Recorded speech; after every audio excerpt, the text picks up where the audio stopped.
Her husband at 1996 RNC. August 14, 1996. Elizabeth Dole. Now, you know tradition is that speakers at the Republican National Convention remain at this very imposing podium. But, tonight I'd like to break with tradition. For two reasons.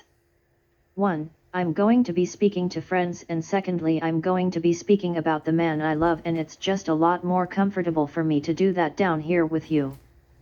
Now for the last several days a number of men and women have been painting a remarkable portrait of a remarkable man. A man who is the strongest and the most compassionate, most tender person I have ever known. The man who, quite simply, is my own personal Rock of Gibraltar. And tonight, I want to put the finishing brush strokes on that portrait, if you will. And Bob Dole, if you're watching, let me just warn you, I may be saying some things that you in your modesty would never be willing to talk about. But I think the people you've been serving all these years in America deserve to know they have the right to know. This is not a time to be silent. This is a defining moment, ladies and gentlemen, in our nation's history. This election is about the vision and the values that will shape America as we move into the next century. It's about the character of the man who will lead us there. Now, Bob Dole, as you know, was born in Kansas, in a small town. Now what do I do? Is she going to speak, or am I going to speak? I'm not sure. That was a nice surprise. But let me say that yes, he was born in a small town in Kansas. His parents were poor.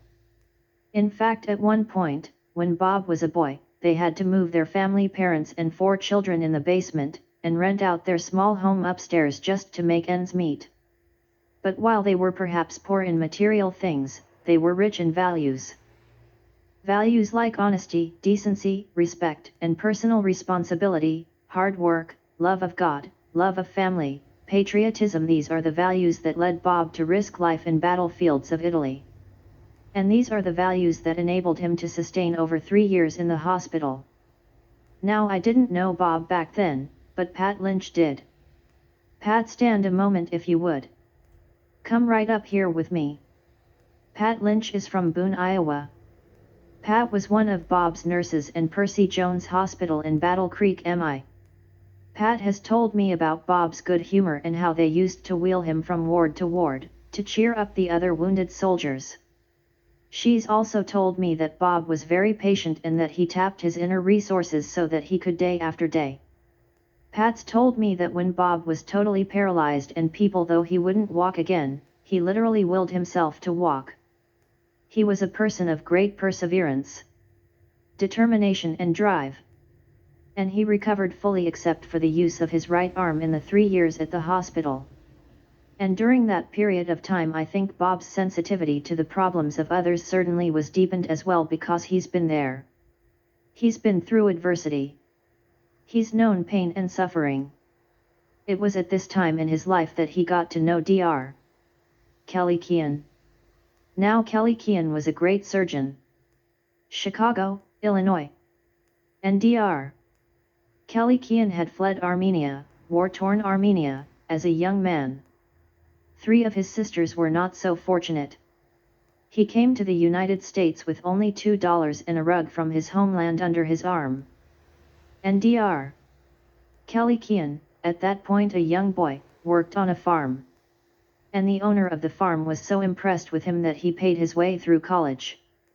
And then he went on to medical school, and he became a great surgeon _ a master in bone and joint surgery.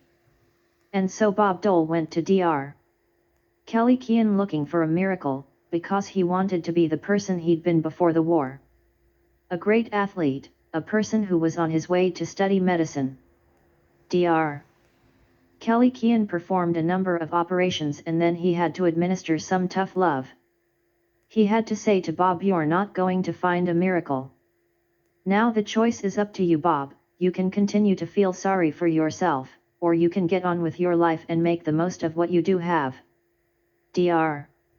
Kelly Kean would not take a penny of money for those operations, and he did the same for many other young veterans coming back from the war who were not able to afford the medical care that they needed. So you can imagine how much we cherish the friendship of Dr. Kalikian's widow and her daughter Alice. Thank you. And certainly Bob has known the struggle to make ends meet. In fact, he couldn't have had a college education without the GI Bill. And so he's gonna protect and preserve and strengthen that safety net, for those who need it. Also, he's dedicated his life to making a difference, to making a positive difference for others because of his own experiences, whether it's on the battlefield, on the Senate floor, or whether it's in his personal life, he's going to be making that difference for others. And you know, it was only 12 years ago that I recall so well, Bob coming home from a trip to Kansas.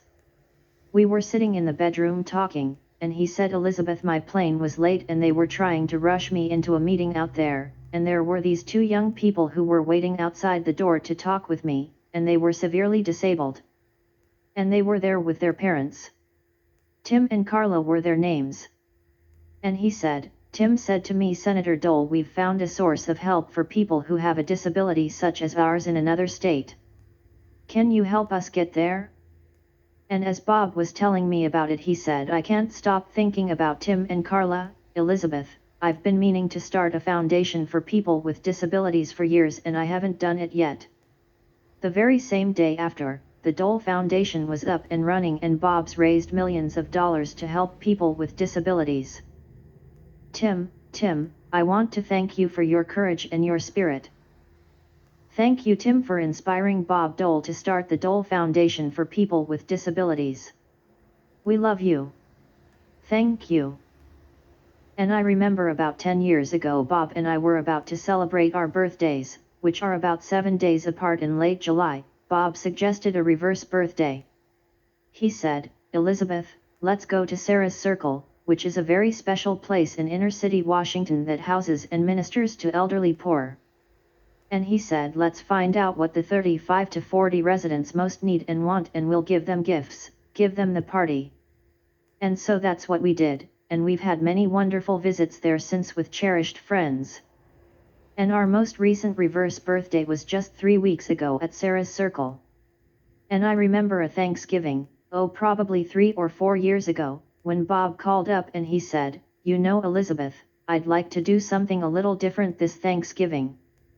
And he sounded kind of sheepish because, you see, he'd already put the plans in motion.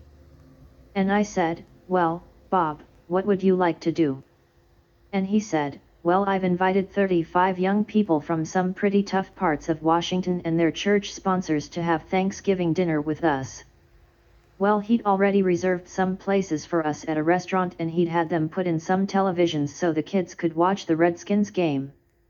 When I think of what touched us so deeply was after they finished their Thanksgiving meal and they'd finishing watching the game, they began to talk about their life stories, and the common thread that ran through so many of those stories was that these kids until very recently had never heard anyone say, "I care about you, I care about you." Ladies and gentlemen, you didn't read about that Thanksgiving dinner in the newspaper or hear about it in the media, because Bob Dole never told anyone about it. He did it from his heart. He wants to make a difference, a positive difference for others, because he cares, because that's who he is. And I certainly will never forget his last day as Majority Leader of the United States Senate. I was seated up in the balcony, you know, and I was watching as senator after senator, Democrats and Republicans stood and paid tribute to my husband on the Senate floor. They talked about his countless legislative achievements, how he led the United States Senate to successfully pass the largest tax cut in the history of the United States of America. They talked about how he had saved Social Security. And I just want to quote from a letter. This is Claude Pepper, and he was the champion of seniors, and he wrote to Bob, May 11, 1983. He thanked Bob for his extraordinary contributions, saying, and I quote, "You never lost hope and faith in our accomplishing the immeasurable task of saving Social Security. We could have never produced this result without your skill and sincerest desire to make a meaningful contribution." That's leadership, ladies and gentlemen. They also talked about how Bob had led the Senate just last year to save Medicare, increasing spending 62%, only to have the White House veto the legislation, provide no other alternative for saving the system except a multi-million-dollar ad campaign to scare our senior citizens. They talked about Bob's incredible ability to bring people together and his tremendous sense of humor, and you know, that reminds me of the time I was up for confirmation hearings before one of the committees of the Senate for its Secretary of Transportation. And my husband introduced. And you know what he did to me? He sort of did a take-off on Nathan Hale. I regret that I have but one wife to give for my country's infrastructure. That's Bob Dole. But above all, these senators, Democrats and Republicans, talked about Bob's character, his honesty, his integrity. And I remember Sen.